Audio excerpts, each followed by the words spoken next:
Today, Omega released a brand new Moon Watch, not an anniversary edition, nothing limited or whatever, just a regular Moon Watch, this time with a beautiful white dial. Now, we've actually known this was on its way for a few months now because Daniel Craig let the cat out of the bag when he wore it to an Omega event. He didn't say a word, he just had it on his wrist, and of course we all spotted it because that's what we do as watch fanatics. So we knew it was coming, but now that it's here, I think it's still exciting anyway. Let's take a look at it.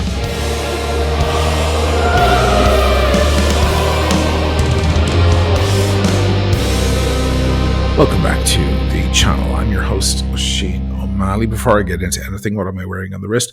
I'm actually wearing my own watch. This is a collaboration I did with the Frollo family here in the old city of Venice. They have generations in jewelry and watches. They have a beautiful watch store right here on the island in the old city since 1910. So truly a Venice connection there. This is 44 mils 316L steel, 300 meters water resistance, sapphire crystal, comes on a bracelet, a rubber strap, or as you can see here, the stitched leather. And of course the dial has the famous ferro di prua on there, which is a very important, iconic symbol here in Venice. It comes in vermilion, deep blue, and we even made a Tiffany version just for a little fun, but that's turning out to be quite popular. If you're interested in buying one of these, I'll leave all the info in the description below this video. Okay, commercial over. Just today it was announced. Now, they did put out a few teasers on Instagram over the past few days, and we knew it was on its way because we spotted it on Daniel Craig's wrist months ago. It is, for the most part, an Omega Speedmaster Moonwatch. It's not a limited edition.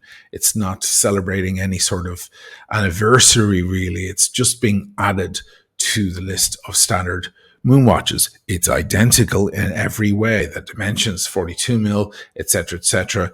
And it seems to be the sapphire sandwich version, not the Hesalite version, because it's got those polished links in the bracelet and it has the exhibition back. So there doesn't seem to be a Hesalite version of this. And I think that's about right, because the Hesalite is for the purists, so it has to remain black, right? All the accents, of course, are reversed. So it's black applied Omega logo instead of steel, and that looks really, really beautiful. I don't know if it's a metal, a tempered metal, or painted, but it looks really, really good.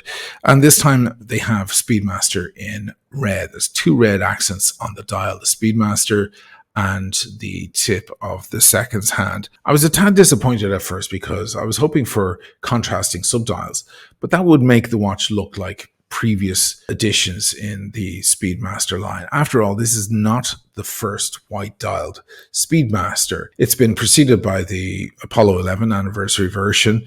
There's also the Tokyo 2020 and even the Canopus Gold one there, released a few years ago. If you have deeper pockets and you want a white dial Speedmaster, it's already been there for a while. Mind you, that one has no trace of any color. It's simply a pure white dial and no red accents.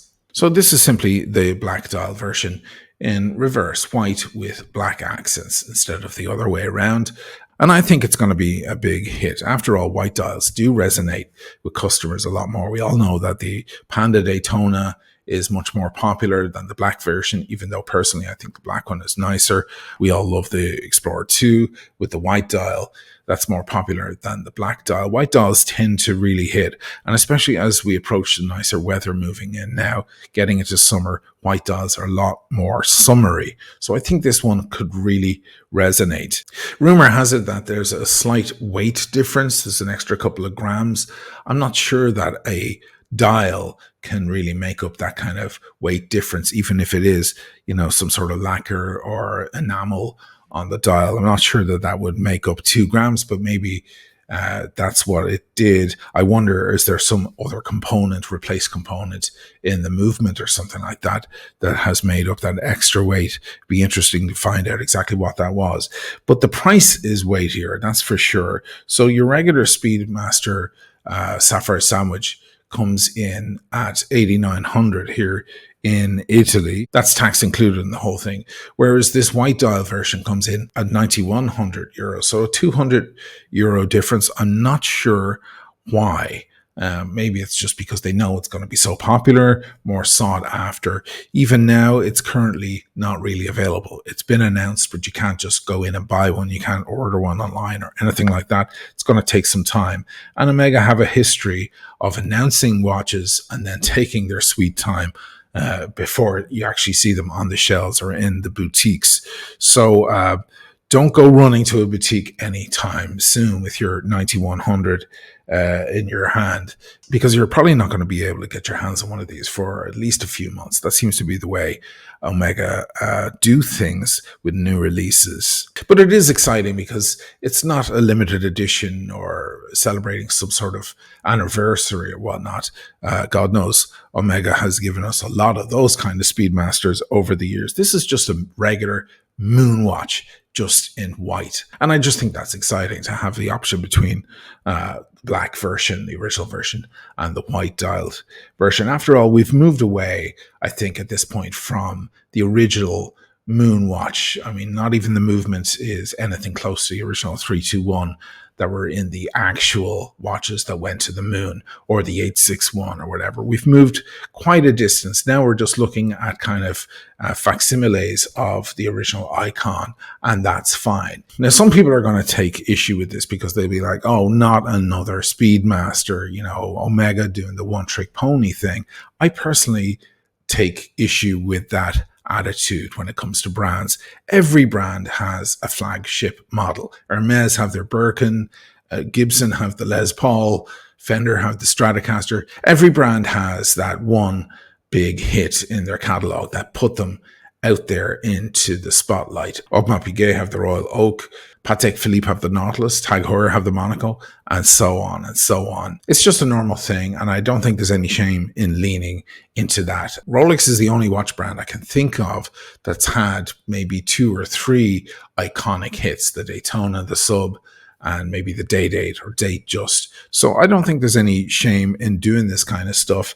Omega have one of the most, if not the most iconic watch in the entire hobby, and they continue to explore it and celebrate it and put out new versions. I think this is going to be an interesting one. The price overall, I have to say, is kind of shocking to me after all these years. 9,100 euros for a Speedmaster. I remember getting my first Speedmaster new in the box, in the big NASA box, for like, I think it was $4,200 back in 2018. So, I mean, we've come a long way since then. Watches are a lot more expensive. They just keep going up and up in price on the market, but that's just the way of it. If you're really into getting yourself a Speedmaster, this might be the option for you. It seems to be the same kind of white as the White Seamaster that was released there a few years ago. That one never caught my attention. I have to be honest with you. I always thought the black or the blue was much nicer. I like the green, and I even like the summertime ones, those sunburst blue ones. But it is a very, very popular Seamaster, and I think a lot of people who love that watch and want a Speedy might go for this white dial Speedy. That might be right up their alley. And I have to say, there are a lot of Speedmasters out there. It's a ubiquitous watch. It's quite like the Rolex Submariner. So if you want something slightly alternative, you're still getting a moon watch, but you want to be the guy who stands out, this may be the Speedmaster for you. Anyway, guys, exciting news. Great to see some new watches hit the market in the past while. Of course, we have Watches and Wonders coming up, and that's going to continue the excitement in the watch world, I think, over the coming months. And I'm really looking forward to seeing one of these white dial Speedmasters in the flesh. Let me know what you guys think. Would you replace your black dial Speedmaster with this white one, or would you just add the white one to the collection? Or do you even own a Speedmaster? Would you rather go for the black, the iconic, before heading to something more alternative? Leave a comment down below. Thanks again for watching, guys. If anybody's interested in one of the Frollo Venezia or Malley watches with the Ferro di Prua on it, information is down below. This is a lot more affordable than a Speedmaster, but then again, it's not as iconic, I have to admit, but it's definitely a good summer watch to get out there onto the beach. All right, guys. Thanks again for watching. I will see you all again very soon.